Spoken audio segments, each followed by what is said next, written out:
So that's what I'm going to talk about today is the new era of high functionality computing, okay? Because I think this is one of the challenges that we have to deal with going forward.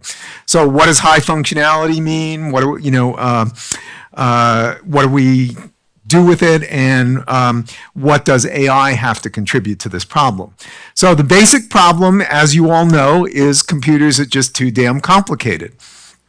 So every year we get more and more applications on our computers and our phone, and the menus get longer, the number of icons grows, okay? When is it going to stop?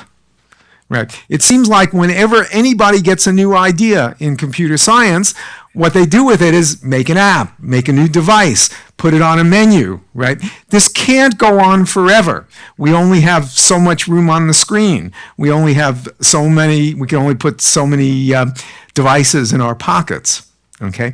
So I think we have to start thinking about how to do something different. Okay, and so that's what I call high functionality computing, is how do you compute when you have a lot of things available, okay? And the problem that we have now is that everything in the field and everything in our society is really set up for low functionality computing, when you're only trying to do a few things, right? And so what do we do about it? And I think if all of us, of course, get, say, our friends and our family, we get attacked by people who are having trouble with technology, and they say, you're the computer expert, help me fix it, right? And, in the old days, you used to have a toaster, and it just had one button that was start toasting bread, right? And that was easy to use, right? And now the interfaces get too complicated. So what do we do with it? And I think I'd like to identify, as I said this morning, 3 problems that I think we have to think about: complexity, instructability, and risk. Those of you who were awake during my talk this morning heard me talk about that. So complexity is just the number of things we can do or have to think about, just keeps growing and growing. What are we going to do about it?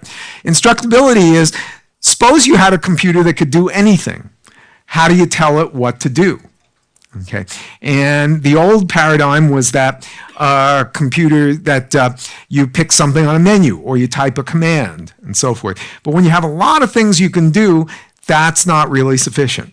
Okay, and then finally risk, and I think this is one that gets ignored. Now, I don't want to be the kind of person here who's pessimistic about technology and tell you be worried about all the risks and privacy issues and all that stuff. What I mean by the risk is, what happens if something goes wrong with technology?